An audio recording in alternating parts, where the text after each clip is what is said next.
25শে ডিসেম্বরকে আমরা ভুলি না।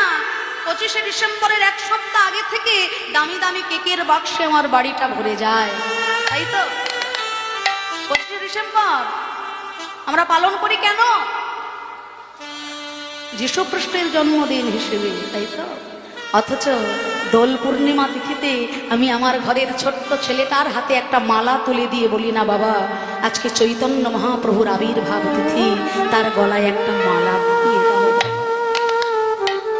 বলি, আমাদের কাছে লজ্জার বিষয়।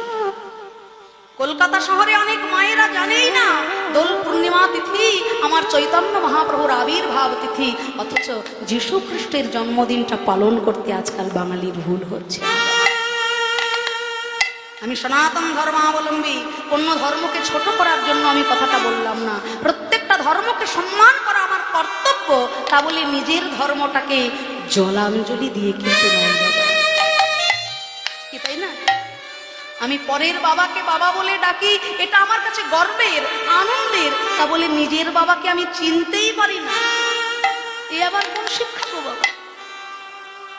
চৈতন্য মহাপ্রভু কার সম্পদ? ওই আমেরিকাবাসীদের, ওই লন্ডনবাসীদের? মহাপ্রভু তো আমার ঘরের সম্পদ। আমি কতটুকু চিনলাম তাকে? সূর্য উঠলো আমার ঘরে, সেই সূর্যের আলোয় পাড়া প্রতিবেশীদের ঘুম ভেঙে গেল, আর আমার ঘুম এখনো ভাঙলো না ভাই। এই তো কলিকাল, জরায় জরা জীর্ণ পাপে পরিপূর্ণ হতভাগ্য কলির জীব। আমরা চিনলাম না চৈতন্য মহাপ্রভুকে। এর থেকে বড় লজ্জা আমাদের আর আছে কি? মহাপ্রভু যখন সন্ন্যাস গ্রহণ করবেন, নবদ্বীপের আকাশে বাতাসেও কথা ভাসছে। বধূমাতা বিষ্ণুপ্রিয়া ঘরের দরজাটা বন্ধ করে প্রভুর চরণ দুটো জড়িয়ে ধরে বলছে, প্রভু গো, আমি লোকমুখে শুনেছি অবিলম্বে তুমি নাকি সংসার ছেড়ে সন্ন্যাসী হয়ে যাও। আচ্ছা গৌর হরি, মর্যাদা পুরুষোত্তম রামচন্দ্র যখন বনে গেল, সীতা দেবীকে তো তার সঙ্গ ছাড়া করেনি। পঞ্চ পাণ্ডব যখন বনে গেল, দ্রৌপদীও তাদের সঙ্গের সঙ্গী হয়েছে। আচ্ছা গৌর হরি, তুমি যদি কোনোদিনও সংসার ছেড়ে চলে যাও, এই অভাগিনী বিষ্ণুপ্রিয়া কি তোমার সঙ্গের সঙ্গী হতে পারে না প্রভু? সেই দিন মহাপ্রভু যে কথাটা বলেছিলেন, এগুলো একটু শোনা দরকার আমাদের। মহাপ্রভু বললেন, ওগো প্রিয়া, চেয়ে দেখো জগৎ জীবের দিকে, পাপে পরিপূর্ণ কলুষপূর্ণ হৃদয় তাদের। কত মানুষের হাহাকার, কত মানুষের চোখের জল। জগতের এই হতভাগ্য জীবকে মুক্ত করার জন্য আমার একার চোখের জলে জীব উদ্ধার হবে না প্রিয়া। তাই তুমি কাঁদবে ঘরে, আর আমি কাঁদবো বাইরে।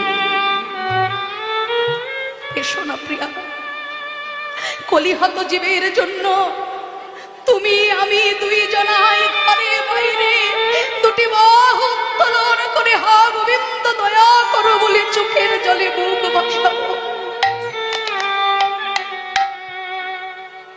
বিষ্ণুপ্রিয়া দেবী হাসি মুখে বিদায় দিয়েছে। জীবন থাকিতে দেখিব না তারে সন্ন্যাসী যদি তিনি, তাহার ধ্যানে কুটির পানে আজ থেকে আমিও সন্ন্যাসী। তাই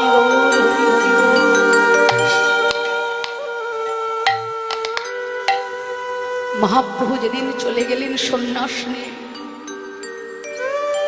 ওই যে বিষ্ণুপ্রিয়া দেবী ঘরের দরজা বন্ধ করলেন, নবদ্বীপে কোনো দ্বিতীয় পুরুষ আর তার মুখ দর্শন করেন। দুটি পাত্র, একটি পাত্রে পূর্ণ চাল, একটি পাত্র খালি। প্রত্যেক দিন প্রভাত কালে উঠে ওই চালের পাত্র থেকে একটি করে চাল হাতে করে নিয়ে মহামন্ত্র নাম জপে চোখের জলে ভিজিয়ে খালি পাত্রে রাখতেন। আবার একটি চাল চোখের জলে ভিজিয়ে প্রভুর নামে খালি পাত্রে রাখতেন। বেলা 3 প্রহর কৃষ্ণ নামে সিঞ্চিত যেটুকু চাল হতো সেইটুকু রন্ধন করে প্রভুর সেবা দিয়ে তিনি ভোগ নিবেদন করতেন। মহাপ্রভু আজ্ঞা করেছিলেন যে হে প্রিয়া, যে নিম গাছের তলায় আমার জন্ম, সেই কাঠ দিয়ে আমার মূর্তি নির্মাণ করে তুমি তার সেবা করো। ভক্তমণ্ডলী, ভক্তিমতী মায়েরা, আপনারা নবদ্বীপে যারা যারা যাবেন অবশ্যই ধামেশ্বর মহাপ্রভুকে দর্শন করে আসবে।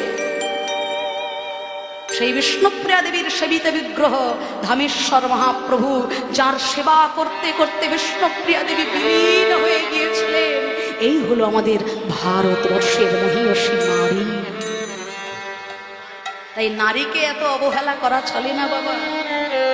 নারী শুধু খুন্তি নাড়ার বস্তু নয়, প্রয়োজন হলে আমরা হাতে অস্ত্রও ধরতে জানি, আবার প্রয়োজন হলে বড়া ভয় দিয়ে বলতেও জানি, এই তো বাবা ভয় কি, আমি আছি।